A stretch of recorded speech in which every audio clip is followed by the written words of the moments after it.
ভানুভক্ত আচার্যের ২১০তম জন্মজয়ন্তী পালন করল জলপাইগুড়ি পৌরসভা ও ভানুভক্ত উদযাপন কমিটি।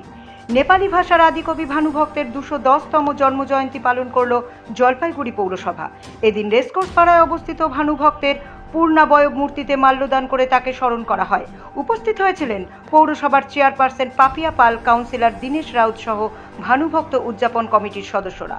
ভানুভক্তের পূর্ণাবয়ব মূর্তিতে মাল্যদান করেন চেয়ারপারসন পাপিয়া পাল, ১০ নম্বর ওয়ার্ডের কাউন্সিলর দীনেশ রাউত প্রমুখ।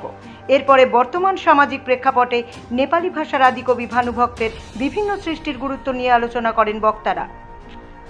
আজকে ভানু জয়ন্তী উৎসব এবং আমাদের ১০ নম্বর ওয়ার্ডের যে মর্মর মূর্তিটি রয়েছে কবি ভানুভক্ত আচার্যর, তার পাদদেশে আমরা আজকে সকলে উপস্থিত হয়েছি। বিশিষ্ট কবি, অনুবাদক এবং লেখক ছিলেন। নেপালি ভাষার সর্বপ্রথম যে রামায়ণ মহাকাব্যকে সংস্কৃত ভাষার দুরূহ কঠিন ভাষা থেকে সাধারণ মানুষের বোধগম্য করে তোলবার জন্য সহজ সরল ভাষায় যিনি রামায়ণের মূল তাৎপর্যকে ব্যাখ্যা করেছিলেন, তিনি হলেন কবি ভানুভক্ত আচার্য। তাকে আদিকবি হিসাবে প্রসিদ্ধি লাভ দেওয়া হয় এবং তাকে সম্মান জানানো হয়।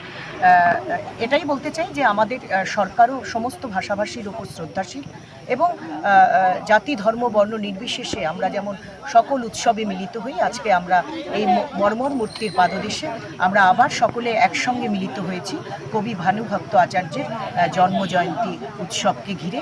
এবং সারা বিশ্বের সাথে আজকে যারা যত নেপালি ভাষাভাষী মানুষ রয়েছেন তাদের কাছে কিন্তু আজকে একটি গর্বের দিন, আনন্দের দিন।